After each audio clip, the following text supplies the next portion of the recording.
আমলওয়ালা ব্যক্তিদের গোষ্ঠীগুলো আজ অবধি পর্যন্ত আমাদের এই দেশেও আছে। তারা কথাই কথাই জিকিরের কথা বলে, কথাই কথাই নামাজের কথা বলে, কথাই কথাই মেসওয়াকের কথা বলে, অথচ এই মানুষগুলো আল্লাহু আকবার বলে মসজিদের উপর গিয়ে, মসজিদের ভিতরে গিয়ে তারা আগুন জ্বালিয়ে দিয়েছেন। এই আব্দুল্লাহ ইবনে সাবাহার গোষ্ঠীগুলো আজকেও মুর্শিদপুর দরবার শরীফের মধ্যে আগুন ধরে দিয়ে জ্বালিয়ে দিয়েছে, মসজিদের ভিতরে তারা অগ্নিসংযোগ করেছেন।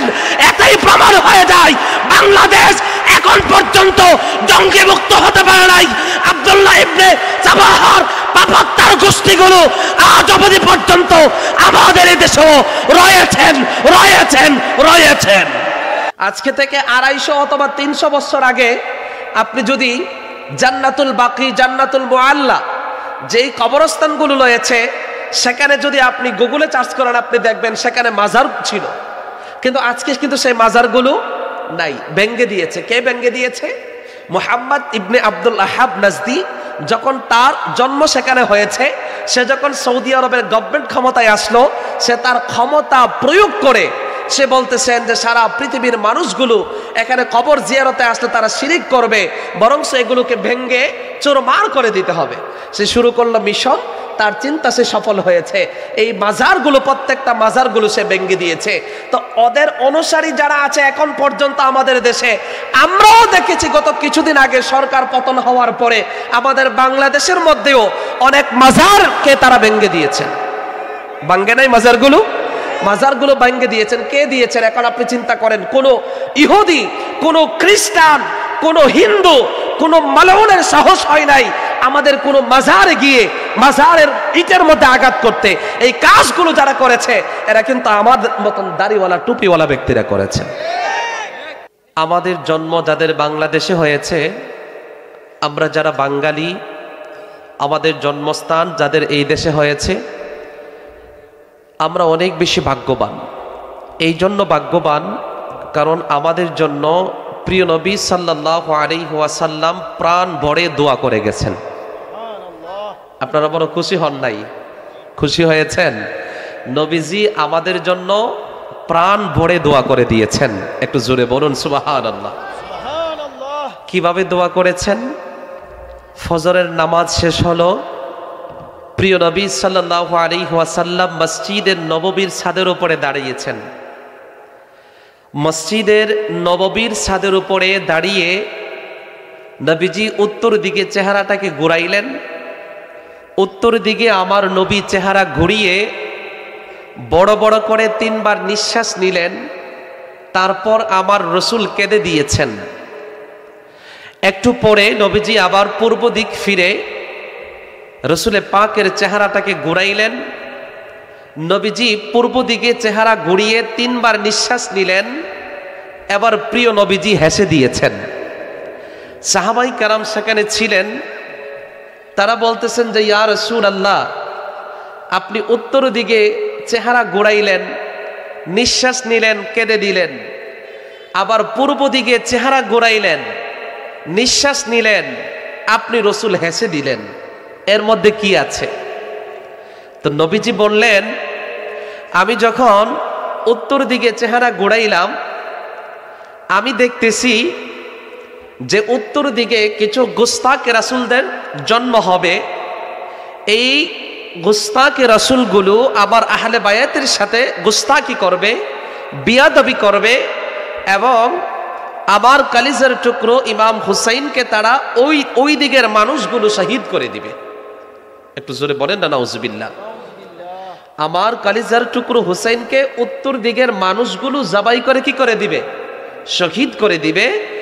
এই দৃশ্য আমি রসুলের পাকের চেহারার সামনে, চোখের সামনে বেশি উঠেছে, সেই জন্য আমি রসুল কেঁদে দিয়েছি। তো সাহাবাই কেরাম বলেন, হুজুর তাইলে পূর্ব দিকে আপনি চেহারা ঘুরাইলেন, আপনি হাসলেন কেন?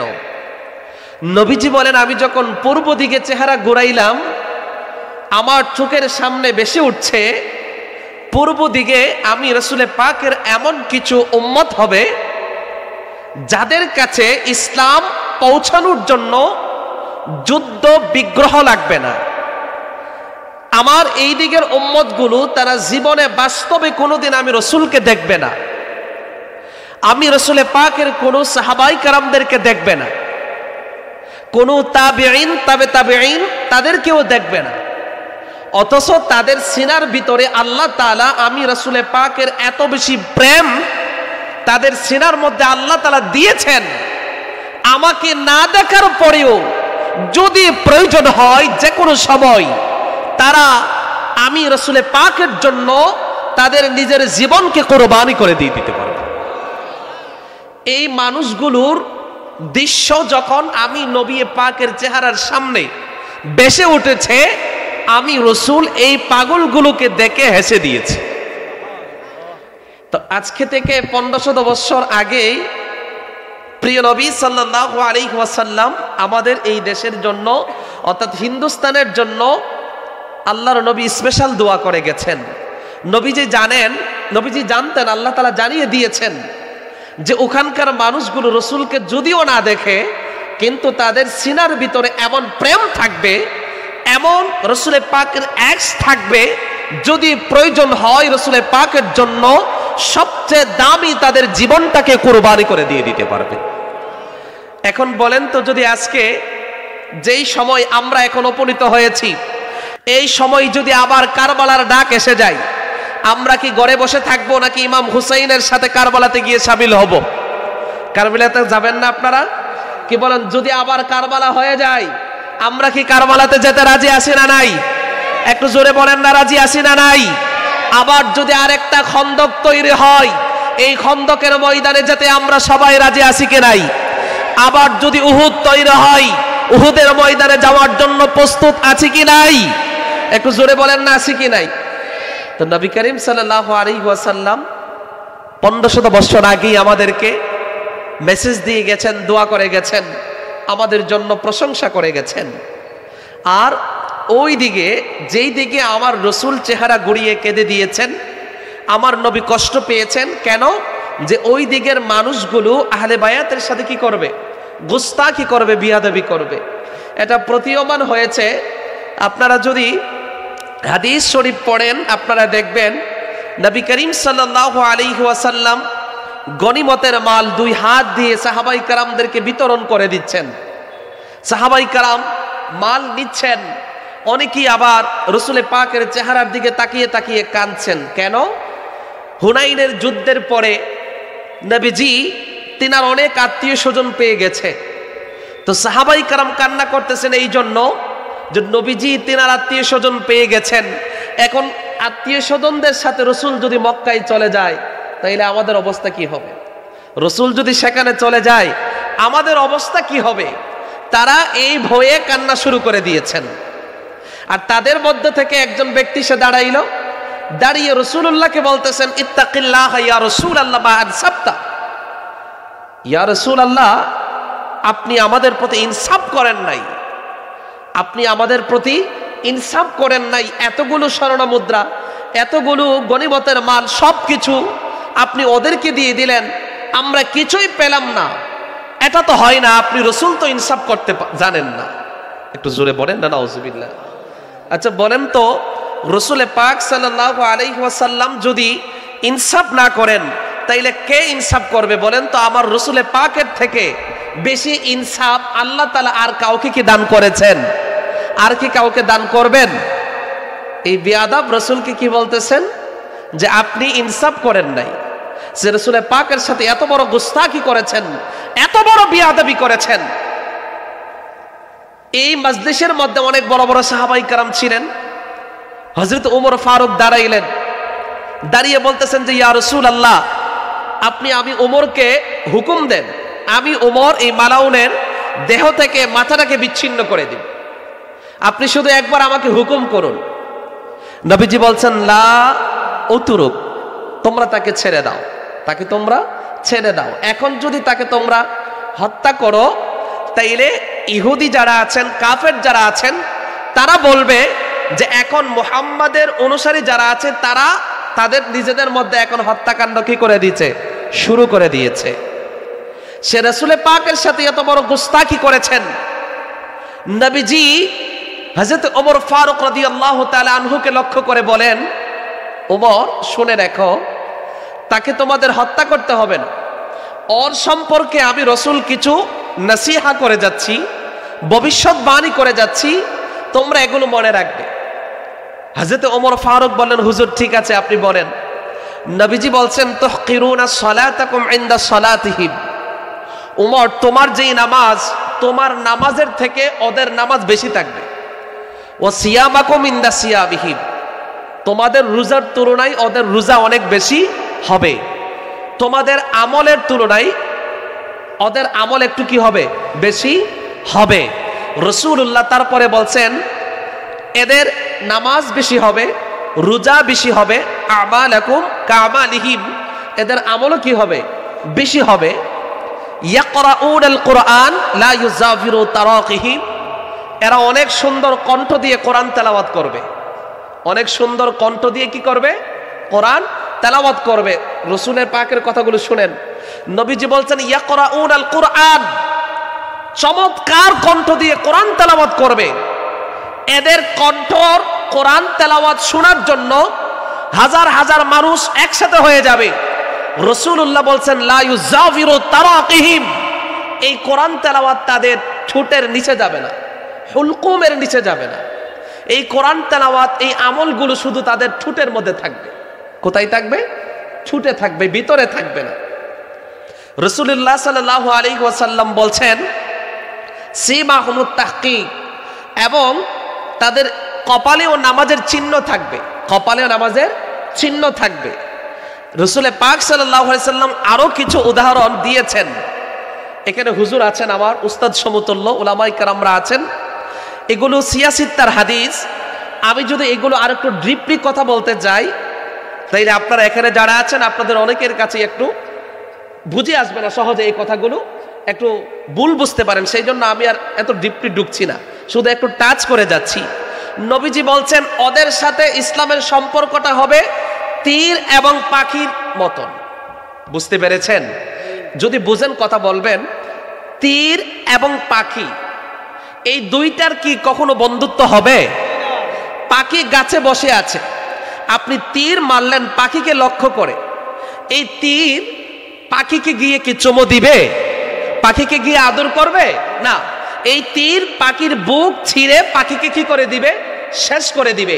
এই তীর এবং পাখির যেমন বন্ধুত্ব হয় না, রাসূলুল্লাহ বলছেন এদের যতই নামাজ বেশি থাকুক, রোজা বেশি থাকুক, আমল বেশি থাকুক, এদের সাথে ইসলামের বন্ধুত্ব কখনো হতে পারে না। বুঝতে পেরেছেন? তো এখন একটু গভীর মনোযোগ ভালো করে বুঝেন। নবীজি বলছেন যে সাহাবাই কেরামদেরকে বলতেছেন যে ওমর, হযরত ওমর রাদিয়াল্লাহু তাআলা আনহুকে রাসূলুল্লাহ বলছেন যে ওমর, তুমি ওদের আমল দেখে লজ্জা পাবে। অর্থাৎ সাহাবাই কেরামদেরকে বলছেন যে ওদের আমল দেখে সাহাবাই কেরাম কি পাবে? লজ্জা পাবে। কেন? যে সাহাবাই কেরাম নিজেদেরকে বলবেন যে আমাদের থেকে এদের আমল অনেক কি বেশি, ওদের আমলের তুলনায় আমাদের আমল একেবারে সংকীর্ণ, একেবারে ছোট, একেবারে কম।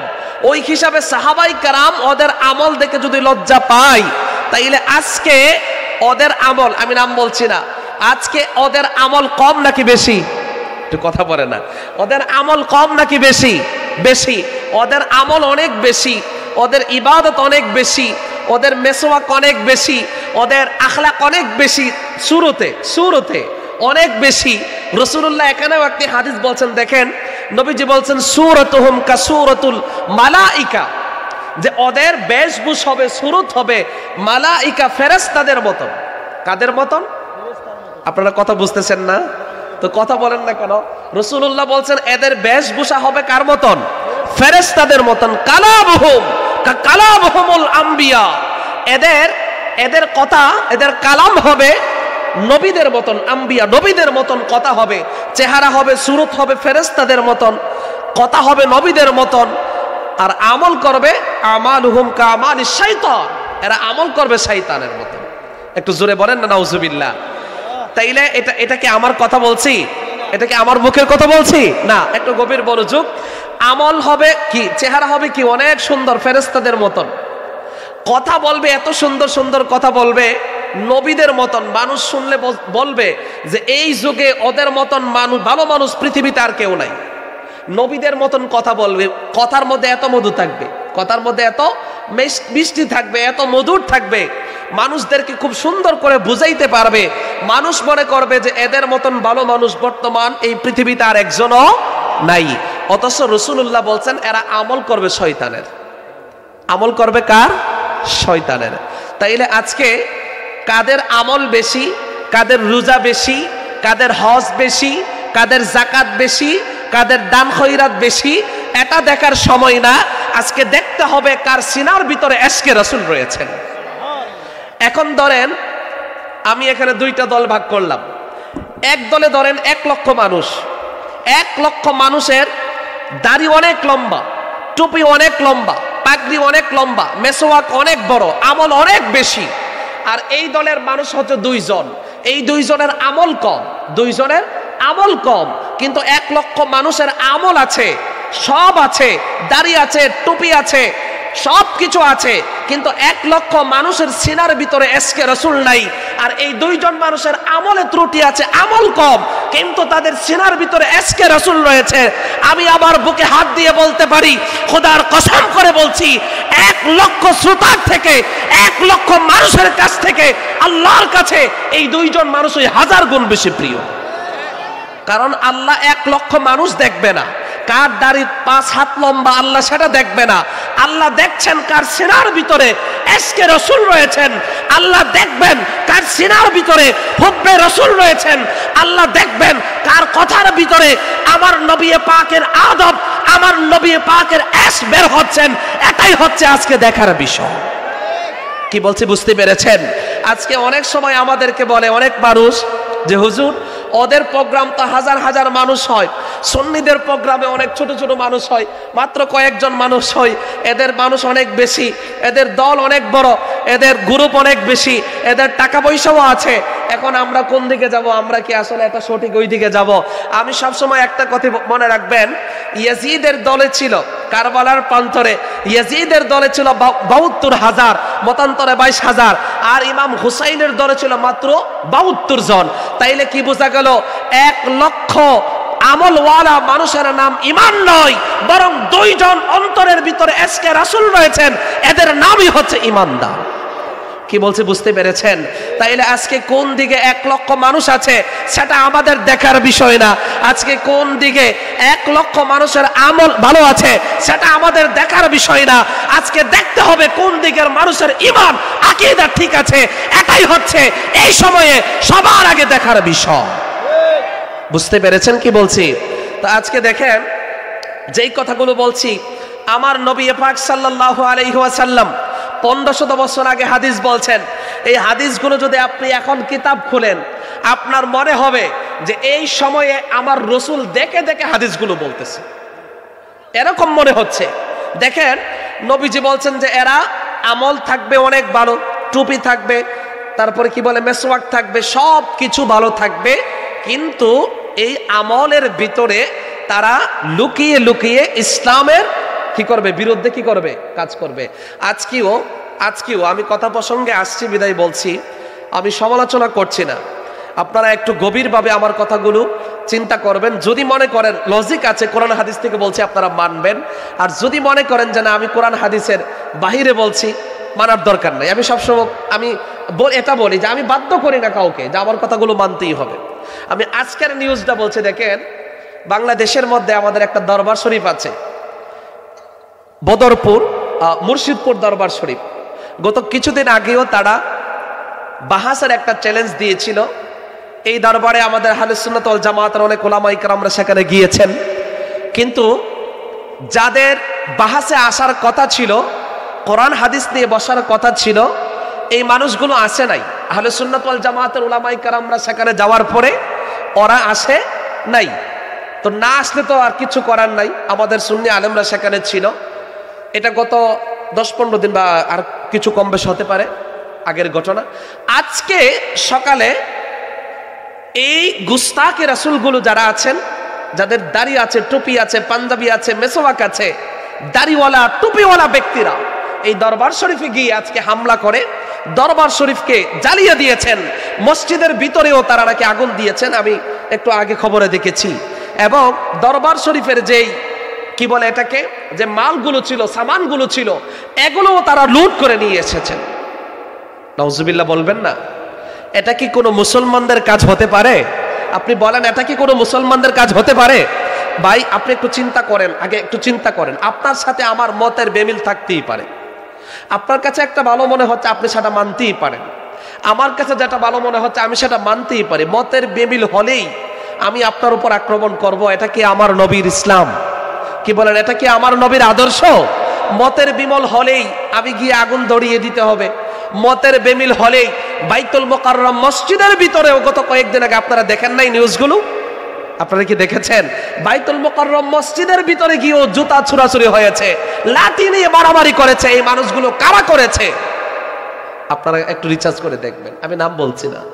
আপনারা দেখবেন যে এই কাজগুলো কে করেছেন। এটা শুধু আজকে নতুন কাজ নয়, বরংস যুগে যুগেই এদের অবস্থানটা এমন ছিল। আপনি যদি দেখেন আজকে থেকে 250 অথবা 300 বছর আগের কথা আমি বলছি, আজকে থেকে 250 অথবা 300 বছর আগে আপনি যদি জান্নাতুল বাকি, জান্নাতুল মুআল্লা যেই কবরস্থানগুলো রয়েছে সেখানে যদি আপনি গুগলে সার্চ করেন আপনি দেখবেন সেখানে মাজার ছিল, কিন্তু আজকে কিন্তু সেই মাজারগুলো নাই, ভেঙে দিয়েছে। কে ভেঙে দিয়েছে? মুহাম্মদ ইবনে আব্দুল ওয়াহাব নাজদি যখন তার জন্ম সেখানে হয়েছে, সে যখন সৌদি আরবের গভর্নমেন্ট ক্ষমতায় আসলো, সে তার ক্ষমতা প্রয়োগ করে সে বলতেছেন যে সারা পৃথিবীর মানুষগুলো এখানে কবর জিয়ারতে আসলে তারা শিরিক করবে, বরং এগুলোকে ভেঙে চুরমার করে দিতে হবে। সে শুরু করলো মিশন, তার চিন্তা সে সফল হয়েছে। এই মাজারগুলো, প্রত্যেকটা মাজারগুলো সে ভেঙে দিয়েছে। তো ওদের অনুসারী যারা আছে এখন পর্যন্ত আমাদের দেশে, আমরাও দেখেছি গত কিছুদিন আগে সরকার পতন হওয়ার পরে আমাদের বাংলাদেশের মধ্যেও অনেক মাজারকে তারা ভেঙে দিয়েছেন। ভাঙে নাই মাজারগুলো? মাজারগুলো ভেঙে দিয়েছেন। কে দিয়েছেন? এখন আপনি চিন্তা করেন, কোন ইহুদি, কোন খ্রিস্টান, কোন হিন্দু, কোন মালউনের সাহস হয় নাই আমাদের কোন মাজারে গিয়ে মাজারের ইটের মধ্যে আঘাত করতে। এই কাজগুলো যারা করেছে এরা কিন্তু আমাদের মতন দাড়িওয়ালা টুপিওয়ালা ব্যক্তিরা করেছে। দেখেন নাই আপনারা নিউজগুলো? এই যে আজকে বললাম বদরপুর, মুর্শিদপুর দরবার শরীফে যারা আগুন দিয়ে জ্বালিয়ে দিয়েছে, গরু বাছুর দৃষ্টি পর্যন্ত আমি দেখলাম একটু আগে ভিডিওতে তারা নিয়ে আসতেছেন। এই কাজগুলো সাধারণ মানুষরা করে নাই, দাড়িওয়ালা টুপিওয়ালা নামাজি ব্যক্তিরা করেছেন। যারা মিম্বরে বসে, যারা এই চেয়ারে বসে মানুষদেরকে ভালো কথার আদেশ করে, এই মানুষগুলোই আবার গোপনে গিয়ে কাজগুলো করতেন। জঙ্গিবাদীর সাথে এরা জড়িত আছে। কি বলছে বুঝতে পেরেছেন? আপনি চিন্তা করে দেখবেন, আমি স্পষ্ট ভাষায় এটা বলতে পারি। আপনি স্বাধীনতার পর থেকে, এর আগেরটা আমি বাদই দিলাম, স্বাধীনতার পর থেকে এখন পর্যন্ত আপনি যদি অ্যানালাইসিস করেন, একজন সুন্নি আলেম তো পাবেনই না, বরং সুন্নি দরবারের যত পীর মুরিদ আছেন, আশেকান মুহিব্বিন যারা আছেন, আপনারা এদেরকে এরকম ভাবে কোনো কি বলে এটাকে, জঙ্গিবাদের সাথে, কোনো মারামারির সাথে, কোনো কাটাকাটির সাথে জড়িত একটা প্রমাণ আপনারা দিতে পারবেন না। যতগুলো ঘটনা ঘটেছেন আপনারা দেখতেছেন চোখের সামনে, এগুলো কে বা কারা করতেছেন আপনারা দেখতেছেন না? তো সেই জন্য আমি আর নাম বলছি না, আপনারা একটু বুঝে নেবেন কষ্ট করে। তো এদের বংশধরের লোকগুলো এখনো আমাদের এই দেশে আছে না নাই? কি বলেন, আমাদের এই দেশে আছে না নাই? এদেরকে শেষও করা যাবে না, কিয়ামত পর্যন্ত এরা থাকবে, এদেরকে আপনি শেষও করতে পারবেন না। এটা আমার নবীর হাদিস। এখন যদি আমি আরেকটু ডিপলি কথা বলি, অনেকটা সময় লেগে যাবে, আমি একেবারে শর্ট করে বলছি, শুধু একটু টাচ করে বলছি যে আজকে যারা মাজার ভাঙছেন, আজকে যারা দরবার শরীফে জ্বালিয়ে দিচ্ছেন, আজকে যারা দরবারের উপর জুলুম করছেন, এরা কারা? আমরা স্পষ্ট ভাষায় বলতে পারি, এরা হচ্ছে আব্দুল্লাহ ইবনে সাবাহা, আব্দুল্লাহ ইবনে জুলখুয়াইসারা, আব্দুল্লাহ ইবনে আত-তামিমি, এদের বংশের প্রোডাকশন।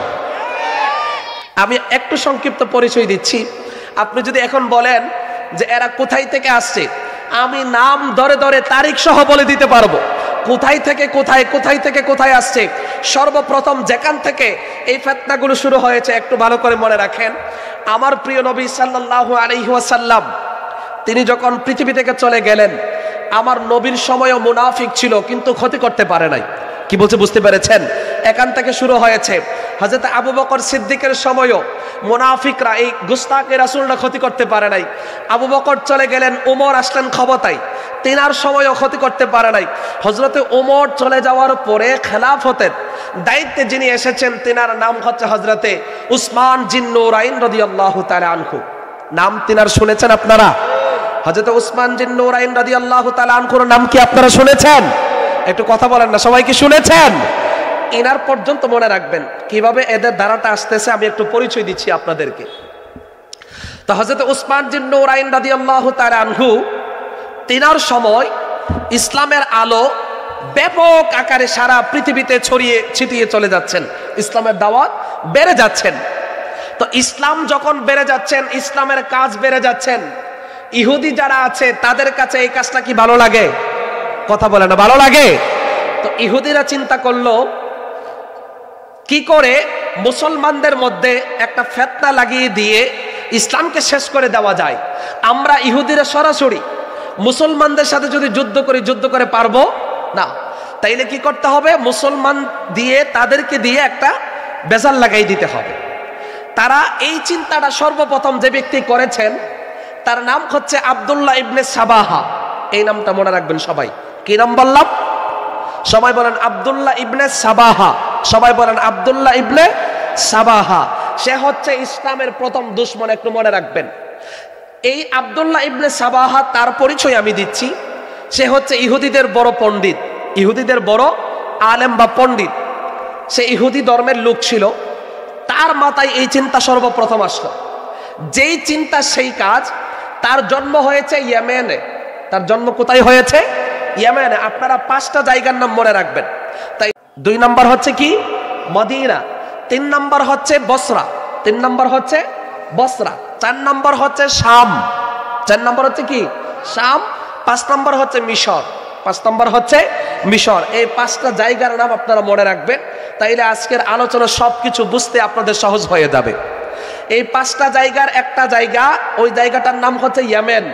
এই ইয়েমেনের মধ্যে জন্ম হয়েছে আব্দুল্লাহ ইবনে সাবাহা। তাইলে আপনারা এতটুকু বুঝতে পারছেন তো? আব্দুল্লাহ ইবনে সাবাহার জন্ম কোথায় হয়েছে? ইয়েমেনে। ইয়েমেনে সে বড় হয়েছে, ইহুদি ধর্ম সে গ্রহণ করেছে, ইহুদি ধর্মের অনেক জ্ঞান অর্জন করেছে। এখন সে চিন্তা করলো ইসলামের মধ্যে কি করে ক্ষতি করা যায়, ফিতনা ঢুকানো যায়। সে এই চিন্তা করার পরে সে বুঝতে পারলো আমরা ইহুদিরা সরাসরি মুসলমানদের সাথে যুদ্ধ করে পারবো না, বরং মুসলমান দিয়ে তারা তাদের মধ্যে একটা বেজাল লাগাইয়ে দিতে হবে। তো সে ইয়েমেন থেকে চলে আসলো মদিনায়। তার জন্ম কোথায় হয়েছে? ইয়েমেনে। চলে আসলো কোথায়? মদিনায়। মদিনায় এসে দেখেন হযরত উসমান জিন্নুরাইন রাদিয়াল্লাহু তাআলা আনহু খেলাফতের মসনদে আছেন, রাষ্ট্র তিনি চালাচ্ছেন। এমন সময় হযরত উসমান জিন্নুরাইন রাদিয়াল্লাহু তাআলা আনহুর কাছে এসে আব্দুল্লাহ ইবনে সাবাহা হযরত উসমান জিন্নুরাইনকে বলতেছেন যে আমিরুল মুমিনিন, আপনি আমাকে মুসলমান বানিয়ে দেন, আমি মুসলমান হতে চাই। হযরত উসমান জিন্নুরাইন রাদিয়াল্লাহু তাআলা আনহু তাকে মুসলমান বানাই দিলেন।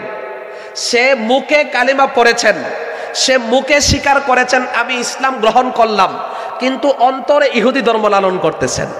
এখন আপনারা ফতোয়া দিবেন, এখন সে কি আসলে প্রকৃত মুসলমান নাকি ইহুদি? একটু কথা বলে না। পেছনে যারা আছেন আপনারা কি কথা বুঝতেছেন? তাই না? এখন পেছনের ভাইয়েরা আপনারা বলবেন, সে মুখে মুখে বলতেছে আমি মুসলমান, কিন্তু অন্তরে লালন করতেছে ইহুদিদের ধর্ম। এখন শরীয়তের দৃষ্টিতে আমাদের ইলমে ফিকহর ফতোয়া অনুযায়ী সে কি আসলে মুসলমান নাকি ইহুদি? পেছনের ভাইয়েরা বলেন সে কি? সে ইহুদি। সে কিন্তু ইহুদি, কিন্তু নামে বলতেছে কি আমি মুসলমান। সাহাবায়ে কেরামদের সাথে সে কি করতেছেন? নামাজও পড়তেছেন। এইভাবে সে কিছুদিন এত বেশি আমল করতেছেন, সাহাবায়ে কেরাম বলেন সে আমাদের পরে ইসলাম গ্রহণ করে এত বেশি আমল করতেছেন, তার আমল দেখেও সাহাবায়ে কেরাম লজ্জা পাইত। আসলে সে কি এগুলো অরিজিনাল আমল করতেছেন নাকি লোক দেখানো আমল করতেছেন? লোক দেখানো। কিছুদিন সে এইভাবে মদিনায় আমল করার পরে হযরত উসমান জিন্নুরাইন রাদিয়াল্লাহু তাআলা আনহু তিনি সাহাবায়ে কেরামদেরকে রাষ্ট্রের কিছু কাজ, গুরুত্বপূর্ণ দায়িত্ব সাহাবীদেরকে দিয়ে দিচ্ছেন যে এই কাজটা তুমি করবা, এই কাজটা তুমি করবা, ওই কাজটা তুমি করবা। এইভাবে কিছু দায়িত্ব বন্টন করে দিচ্ছেন। এই মজলিসের মধ্যে আব্দুল্লাহ ইবনে সাবাহা সেও ছিল, কিন্তু হযরত উসমান জিন নুরাইন সকলকে দায়িত্ব দিলেন, আব্দুল্লাহ ইবনে সাবাহা তাকে কোনো দায়িত্ব দিলেন না। কেন? কারণ হযরত উসমান জিন নুরাইন তিনি ইলম শিক্ষা করেছেন আমার নবী থেকে। একটা জিনিস মনে রাখবেন, আমরা ইলম শিক্ষা করি, স্কুল কলেজ ভার্সিটিতে গিয়ে জ্ঞান অর্জন করি। আমাদের এই জ্ঞান অর্জনের মধ্যে ভুল হতে পারে, কিন্তু যারা আমার রাসূলে পাকের সামনে বসে ইলম অর্জন করেছেন, আমার নবী পাক থেকে সরাসরি যারা হাদিস অর্জন করেছেন, এদের ইলম আমাদের থেকে কম নাকি বেশি? এরা আমাদের থেকে কম বুঝে নাকি বেশি বুঝে? তো হযরত উসমান আমার নবী থেকে ইলম অর্জন করেছেন। তিনি আব্দুল্লাহ ইবনে সাবাহা তার চেহারার দিকে তাকানোর পরে তিনি বুঝতে পেরেছেন যে ওর ভিতরে নেফাকি আছে, ওর ভিতরে ভেজাল আছে। তিনি বুঝতে পেরেছেন। এটা বুঝার পরে তিনি ওকে আর কোনো দায়িত্ব দিলেন না। কি বলছি, বুঝতে পেরেছেন? সবাইকে দায়িত্ব দেওয়া হলো, কিন্তু আব্দুল্লাহ ইবনে সাবাহা তাকে কোনো দায়িত্ব দেওয়া হলো না। সেই বিষয়টা আরো মনে মনে কষ্ট পাইল। একটা পর্যায়ে সে চিন্তা করলো, আমাকে কোনো দায়িত্বই দিল না, আমি তাইলে এখন আমার আসল রূপটা আস্তে আস্তে শুরু করে দিতে হবে। সে কি করলো, মদিনার কিছু সাধারণ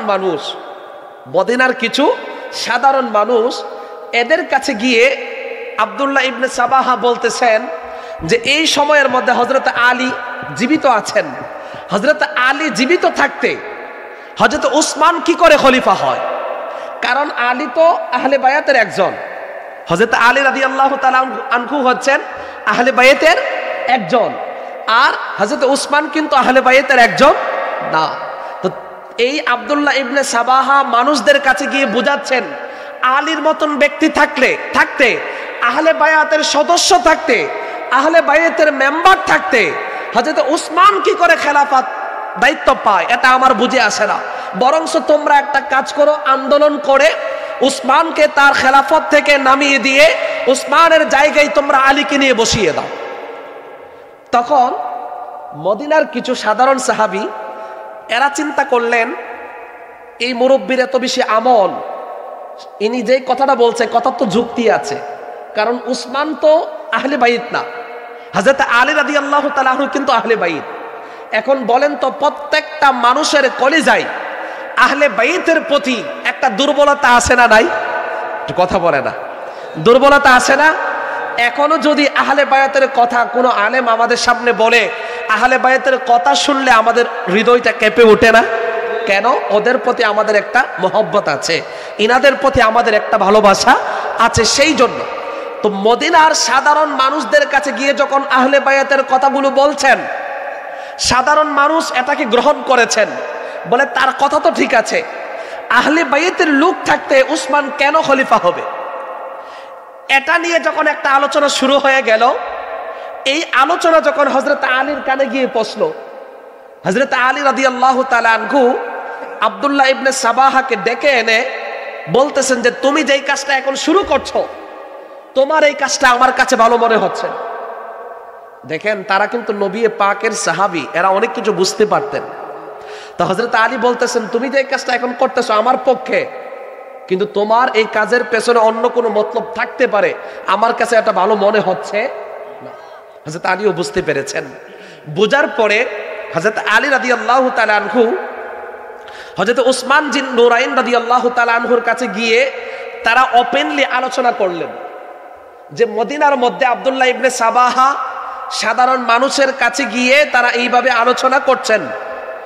একজন, দুইজন, তিনজন, এই আলোচনাগুলো যখন করা হবে, সাধারণ সাহাবীদের মধ্যে একটা বিভ্রান্তর মধ্যে পড়ে যাবে, এটার একটা ফয়সালা করতে হবে। তখন হযরত আলী এবং উসমান রাদিয়াল্লাহু তাআলা আনহুম তিনারা মিলে একটা সিদ্ধান্ত নিলেন যে আব্দুল্লাহ ইবনে সাবাহা তাকে মদিনা থেকে বের করে দিতে হবে বৃহত্তর স্বার্থে। কি বলছি, বুঝতে পেরেছেন? তো হযরত আলী এবং উসমান রাদিয়াল্লাহু তাআলা আনহু এই দুইজন আব্দুল্লাহ ইবনে সাবাহাকে মদিনা থেকে বের করে দিলেন। বেয়াদব, তো এখান থেকে বের হয়ে যা, তুই এখানে থাকলে আমাদের মধ্যে একটা ভেজাল লাগাই দিবি। তাকে যখন মদিনা থেকে বের করে দেওয়া হলো, সে মদিনা থেকে চলে গেল বসরাতে। তার জন্ম কোথায়? ইয়ামেনে। মনে রাখবেন, আমি 5টা জায়গার কথা বলছিলাম। তার জন্ম কোথায়? ইয়ামেনে। ইয়েমেন থেকে আসলো কোথায়? মদিনায়।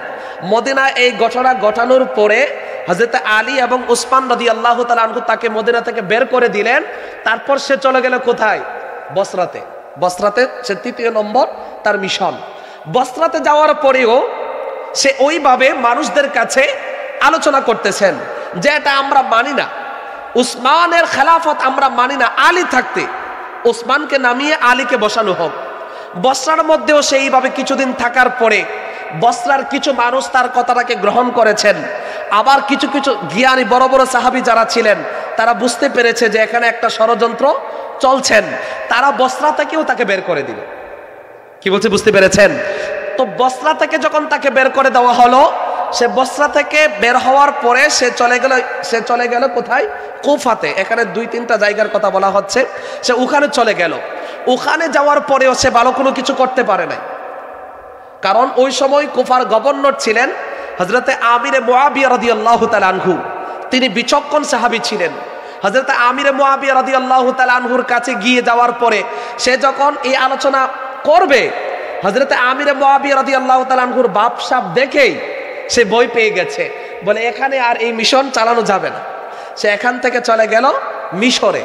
মিশরে যাওয়ার পরে সে পরিপূর্ণ সফল হয়েছে, কারণ মিশরে বড় বড় কোনো সাহাবী তখন ছিল না এবং যারাই ছিল সবাই তার কথাটাকে গ্রহণ করেছেন।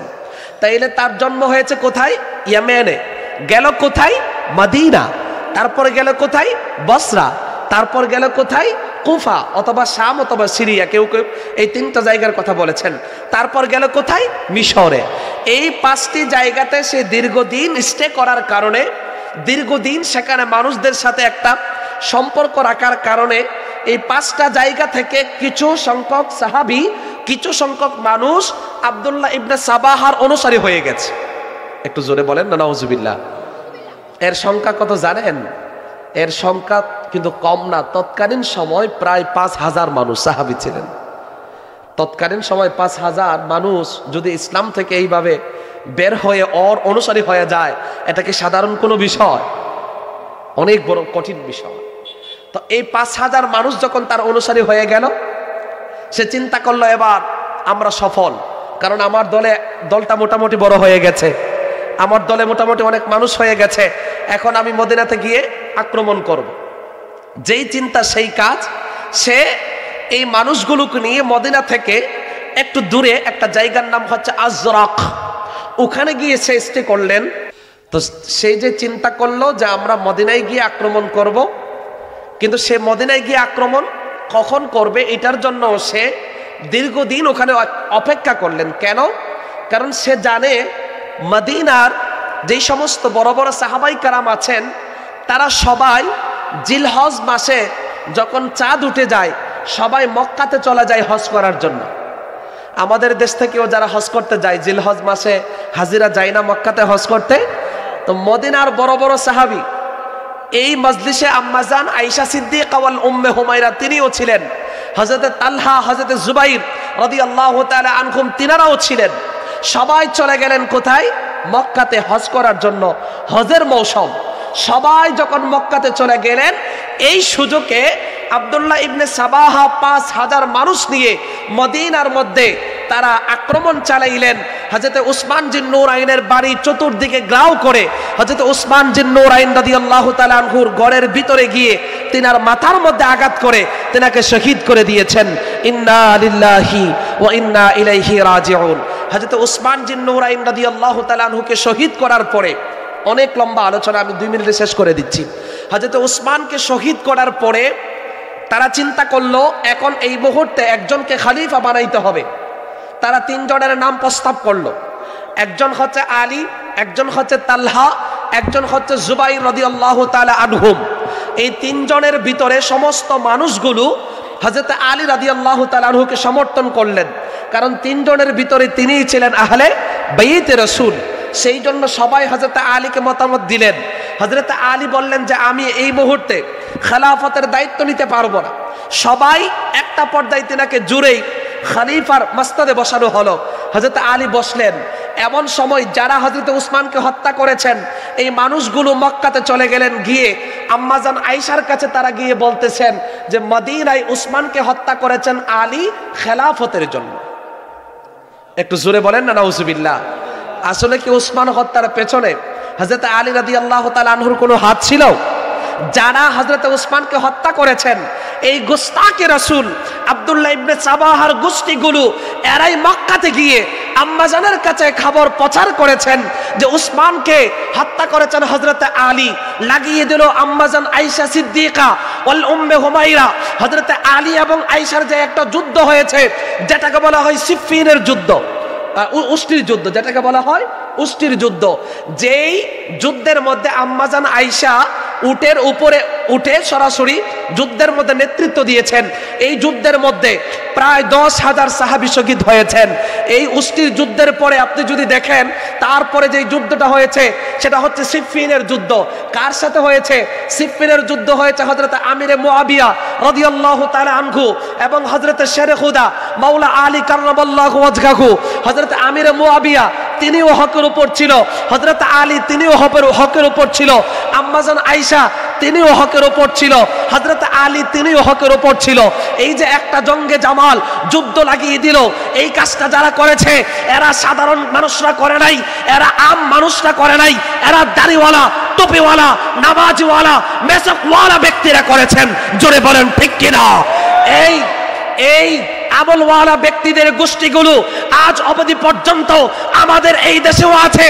তারা কথাই কথাই জিকিরের কথা বলে, কথাই কথাই নামাজের কথা বলে, কথাই কথাই মেসওয়াকের কথা বলে, অথচ এই মানুষগুলো আল্লাহু আকবার বলে মসজিদের উপর গিয়ে, মসজিদের ভিতরে গিয়ে তারা আগুন জ্বালিয়ে দিয়েছেন।